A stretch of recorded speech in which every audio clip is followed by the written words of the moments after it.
नमस्कार, मी प्रतीक्षा. DNA मराठीमध्ये आपलं स्वागत. शिक्षक सेनेचे प्रलंबित मागण्यासंदर्भात ढोल बजाव आंदोलन. राज्यातील शिक्षण विभागातील प्रलंबित प्रश्न, रखडलेले वेतन आणि प्रशासनाच्या असंवेदनशील धोरणांच्या निषेधार्थ महाराष्ट्र राज्य शिक्षक सेनेच्या वतीनं आज परभणीमध्ये शिक्षणाधिकारी कार्यालयासमोर ढोल बजाव आंदोलन आमदार ज.मो. अभ्यंकर यांच्या नेतृत्वाखाली करण्यात आले. स्थानिक पातळीवर शिक्षक सेनेचे विभागीय कार्याध्यक्ष बाळासाहेब राखे यांच्या मार्गदर्शनाखाली आंदोलन करण्यात आले. प्रशासनाच्या विलंबामुळे हजारो शिक्षक आर्थिक व मानसिक अडचणीत सापडले आहेत. वारंवार पाठपुरावा करूनही प्रश्न न सुटल्याने आंदोलनाचा मार्ग स्वीकारण्यात आला आहे. यामध्ये अतिरिक्त शिक्षकाचे समायोजन व वेतन, थकीत देयके तात्काळ देणे, BLO कामातून मुक्ती, मार्च महिन्याचे रखडलेले वेतन देणे, परीक्षा काळात पटपडताळणी टाळावी, विना अनुदानित शाळांबाबत निर्णयाचा पुनर्विचार, 2005 पासून नियुक्त कर्मचाऱ्यांना जुनी पेन्शन योजना लागू करणे, GPF व वैद्यकीय बिले तातडीने मंजूर करणे, प्रलंबित पदोन्नती व श्रेणी प्रस्ताव निकाली काढणे आदी मागण्या या आंदोलनाच्या माध्यमातून मांडल्या.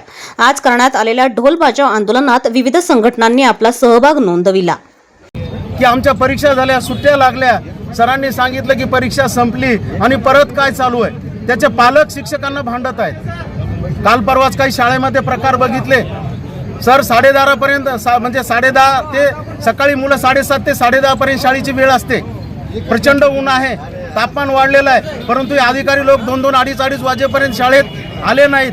म्हणून हा पण एक गंभीर प्रश्न आहे. मुलांना, पालकांना, शिक्षकांना फेस करावं लागतं. अनेक मुलांना चक्र येतात, परंतु त्याचं डोकं मोजण्यासाठी मात्र शिक्षक बांधव परेशान झालेला आहे, हैराण झालेला आहे की त्याचं पद त्या विद्यार्थी संख्येवर आहे. आम्ही शिक्षक जे बांधव आहेत तर त्याचं शासनाला त्याला तोंड द्यावं लागतं. शासनाला आमचा वर्ग जो आहे तो त्याचं पद कसं टिकेल, ती तुकडी कशी टिकेल, म्हणून या माध्यमातून आम्ही विद्यार्थ्यांना आमचा शिक्षक सांगू इच्छितो की बा तुझं नाव निघेल, तू पास होणार नाहीस, अशा प्रकारचं विद्यार्थ्यांना.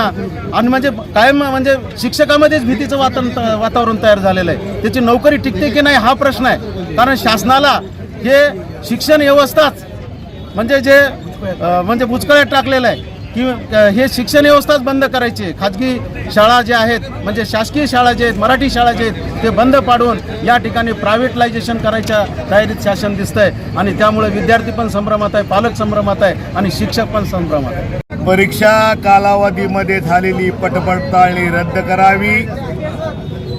नंबर 2, आर्थिक निकषावर ज्या काही गोष्टी होत आहेत, वेतन विलंब, वेतन वेळेवर व्हावे शिक्षकाचे 1 तारखेला, तसेच अतिरिक्त ठरलेल्या शिक्षकांना तात्काळ सामावून आणि त्यांचं वेतन पूर्ववत चालू ठेवावे.